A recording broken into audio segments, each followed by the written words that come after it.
Hello friends, welcome to movie Hunter. So friends, আজকে একটি upcoming movie নিয়ে আলোচনা করব। সেটি হলো বেবি জন। সিনেমাটি পরিচালনা করেছেন কালেশ এবং হিরো চরিত্রে অভিনয় করেছেন বরুণ ধাওয়ান। হিরোইনের ভূমিকায় রয়েছেন জনপ্রিয় দক্ষিণী অভিনেত্রী কীর্তি সুরেশ। এছাড়া সিনেমায় গুরুত্বপূর্ণ চরিত্রে দেখা যাবে ওয়ামিকা গাব্বি এবং জ্যাকি শ্রফকে। সিনেমাটি 2024 সালের 25 ডিসেম্বর মুক্তি পেতে চলেছে। বেবি জন সিনেমার মূল গল্প একজন বাবার তার মেয়েকে রক্ষা করার জন্য লড়াইয়ের কাহিনী। বরুণ ধাওয়ানের চরিত্রে দেখা যাবে একজন প্রাক্তন পুলিশ অফিসারকে, যিনি তার মেয়েকে বিপদের হাত থেকে রক্ষা করতে প্রতিজ্ঞাবদ্ধ। তিনি নিজের পরিচয় লুকিয়ে একটি সাধারণ জীবনযাপন করলেও পরিস্থিতি তাকে আবার সহিংসতার পথে ফিরতে বাধ্য করে। গল্পে রয়েছে উচ্চমানের অ্যাকশন দৃশ্য এবং আবেগপূর্ণ মুহূর্ত, যা একজন বাবার আত্মত্যাগ ও ভালোবাসার কথা তুলে ধরে।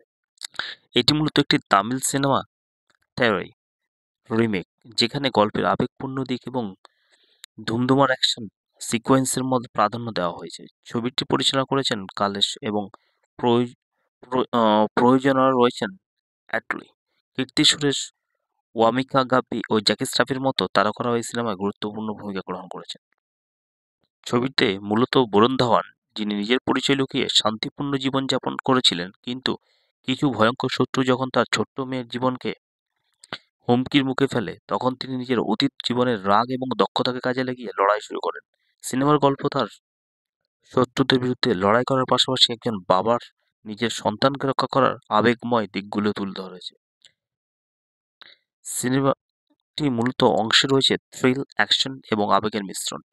এতে একটি দুর্দান্ত সাউন্ড ট্র্যাক এবং নাটকীয় প্লট রয়েছে, যা দর্শকদের শেষ পর্যন্ত ধরে রাখবে।